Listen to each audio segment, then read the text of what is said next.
olishadi, yo daryo va uzanlardan olishadi. Hozir mana yonida mana katta daryoni suvi o'tar ekan.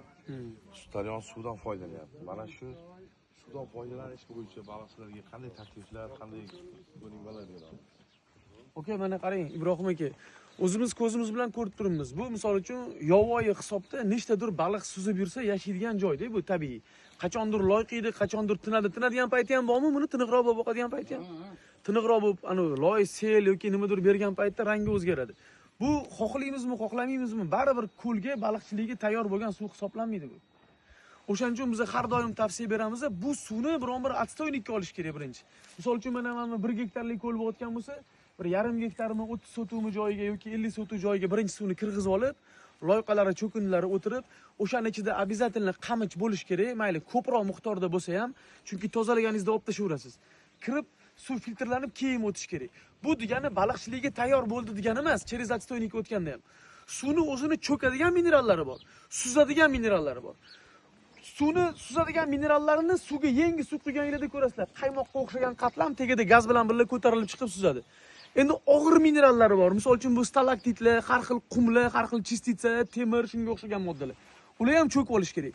Bu ikki xil modda bir-biri bilan ajralib ketgandan keyin suvning umumiy miqdori xuddi shu joyi biologiyasiga o'zini tiklab boradi. U biologiyasiga tiklash qanaqa bo'ladi?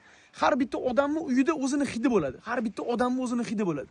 Misol uchun molda ham, qo'yda ham bitta qo'rada 5 xil mol boqilsa, boshqa qo'rada yana bir 5 xil mol boqilsa, bu qo'ra bilan bu qo'rani hidi bo'ladi, bilsanglar borganda, go'nini hidi yoki boshqasida. Bu nima degani? Fitobakteriyalar bor. Fitobakteriya degani mana Xorazmda sholi zo'r bo'ladi. Mevali daraxtlar eksa unchalik zo'r bo'lmaydi yerini hisobiga. O'shani hisobiga mana chetdagi fitobakteriyalar bu suv bilan uyg'onib olishi kerak. Bu suv bilmaymiz qayerdan kelyapti. Bu suvni misol uchun manbai chuchu suv baribir, taqalayotgan joyi. O'sha chuchu suv misol uchun bu suv yaralgan joyda, bu suv paydo bo'lib, misol uchun qorlardan oqib tushib ketayotgan joyda suvning gidroximiyasi umuman boshqacha, u muhitga. U muhitdan yangi muhitga kelib suv tushgandan keyin betdagi fitobakteriyalar suv bilan uyg'unlashib yangi tabiat yaratadi. Yangi tabiatni yaratgandan keyin betda yashaydigan baliqlar, betda yuradigan narsalar o'sha tabiatga moslashadi. Buni havosidan, quyoshga yotib ko'tarilishidan, ozon qatlamini almashishi, suvning gidroximiyasi shunga qarab tiklanib boradi. Suvni sho'rligi, chuchuligiga qarab. O'shaning uchun bu holat mana ko'pchilikda shunaqa xato borki, oldindan daryo oqadi, ko'libga katta suv kirg'iza olayman, demak men kattaroq ob'yomda baliq boqsam bo'ladi degan fikrga borib qolishadi. Bu noto'g'ri fikr. Qanchalik katta bo'lsa ko'l ovqatini, karbohidrat koeffitsiyentini hisob-kitob qilib, suvning o'sha aylanishini hisob-kitob qilib boqsa bo'ladi. Lekin degan joyi bor. Mana hozir suv to'g'risida gaplashyapmiz. Kimnidir shu ko'lini yonida, mana Olimxon ekanmi joyi, Namangandagi o'xshagan. Shunga o'xshagan joyda daryo emasdek oqayotgan. O'zlarini umumiy foydalanayotgan suv bor, 30, 40, 50 gektar joyda. Lekin yaylov ko'l. Balig'ini bir tutish imkoniyati yo'q yoki tutib olgan taqdirda u suvni tushirib qo'ysa zaxira manbai deb foydalanyapti. U joydan suv tortib katta ob'yomda, misol uchun kerak bo'lsa 1000 talik trubada suv berib, mana shu 1 gektarlik ko'lga 30 mingta, 40 mingta, 50 mingtaga ham boqsa bo'ladi. 50 mingta 1 gektarda 2 kilodan aylansa 100 tonna baliq olsa bo'ladi. Qachon olsa bo'ladi? Buni soat suvi mana shu 1 gektar suvi taxminan 80 sm chuqurlikda bo'lib, 70-80 sm yoki maksimum 1 metrgacha chuqurlikda bo'lib, bir kunda 3 marta, 4 marta suv almashsa, 5 marta yoki 10 marta suv almashsa bir kunda. Kamida 5 marta suv almashsa, bo'lmasa 10 martagacha. Bu degani 1 gektar ko'lli suvi 5 marta, 10 marta almashdi degani qanaqa katta ob'yomda suv kiradi. Sana joyingga borganda aytdik-ku, yoningdagi ko'ldan suv olasan, bu yog'iga aruq qilasan, mana shu yerdan suv oqib turadi, to'xtamasdan, nariyog'idan chiqib ketaveradi, kanalning sistema bilan. Xohlagan ob'yomingda baliq soldim, to'g'rimi? 30 mingta baliq solib boqib ko'rdim yoki 20 ming solib boqib ko'rdim. Lekin 10 mingta solmagan bo'lardim bu narsaga dedim, to'g'rimi? Sen o'sha bu umumiy joydan bu narsani olib qo'yarding, hosilni. Endi qaranglar, biz bu narsani eshityapmiz. Kimnidir xo'jaligida ko'rganmiz, 10 mingta, 20 mingta, 5 mingta baliq boqqanini. Uni endi biz o'zimizni qo'limizdan hisob-kitob qilamiz-da, meni qo'lim 1 gektar, kimdir yarim gektarda 5 mingta baliq boqdi deb, bitta baliq solib boqmoqchi bo'lamiz. Biz tabiatni o'rganmagunimizcha, suvning gidroximiyasini, tabiatni, suvni uyg'unlashishi, unda qanaqa minerallar bor, qanaqa fitoplanktonlar rivojlanyapti, qanaqa zooplanktonlar rivojlanyapti. Buni o'rganmasdan turib, umumiy internetda o'rganib, kimnidir gapidan chiqib kelib, hamma bilan bir xil reglamentda baliq sola olmaymiz. Har bitta joy o'rganib chiqiladi. Nimaga biz tavsiya beramiz? Yangi joymi?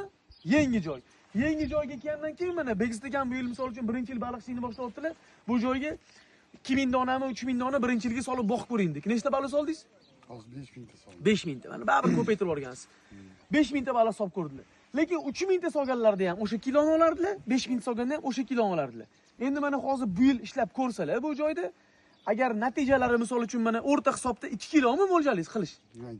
2 plus qilish, mana 5000 ta baliqingiz 2 plus bo'lib chiqib, bu yerdan 10 tonna baliq oladigan bo'lsangiz siz, keyingi yilga baliq qo'shmang buni yoniga. Siz kamaytiring keyingi yil. 3000 taga tushiring. O'shanda 3 kilodan 9 tonna baliq olasiz baribir. Agar siz bu joydan hozir 2 kilo taxminan baliq olaman deb, mana 5000 ta baliq boqib ko'rib, kuzi kuni 3,5 kilo, 4 kilo bo'lib ketadigan bo'lsa baliqingiz, 2 kilolik baliq hadavoy bo'layotgan bo'lsa, keyingi yilga qo'shing bunga yoniga. Yoki o'sha reglamentda qoling, katta bo'lib ketdi deb. Lekin hech qachon kimlandir orqasidan quvib, kimlargadir o'xshayman deb buni ob'yomini ko'paytirib yormaylar. Bu jonzotni tili yo'q-da, qiynab qo'yamiz biz har doim. O'zimiz bilib bilmay qiynab qo'yamiz. Ertaga havoni isishi bor, har xil diskomfort paytlar bor. Mana shunaqa paytda bu muammo keltirib chiqaramiz. Keyin Begistonga ko'lni tozalattirayotgan paytda mana shu yonidan o'sib chiqadigan qamich bor-ku. Yonidan o'sib chiqadigan qamichni o'rdirmayman, yoki tozalattirmayman, qo'sin. Ichidagini tozalattiravering mana buni. Tushunib o'rdirib, hozir men o'ralarini tushuntirib ketaman, qanaqa qilsa o'rdiravering. Lekin chetidiga tegmang. Chetidiga tegmasligini sababi mana bu suv hozir daryodan oqib kelyapti. Bu daryoga mana ahamiyat berib qaraydigan bo'lsanglar, yonida qamichlari yo'qligini hisobiga, o'zini o'zanida oqayotganlik hisobiga filtrlanishga ulgurmayapti bu. Lekin boyagi bundan oldingi kanalda bundan kamroq suv oqayotganlik hisobiga qamich o'tlar ko'pligini hisobiga tinib ketgan, tozalab ketgan. Bu yegan bu narsani. Endi to'g'ri buni loyiqaligi, tabiiyligi ham bor. Tushuncha asnosida tushuntiryapman. Endi bu xuddi shu narsani ko'lga ko'chiradigan bo'lsa biza, o'sha narsani filtrlaydigan narsa atrofidagi o'tlar. Mana hozir shamol bo'lyapti, mavjlanib. Suv tepasiga chiqqan qaymoqatlar, o'sha misol uchun yashash faoliyatini tugatgan fitoplanktonlar, shunga o'xshagan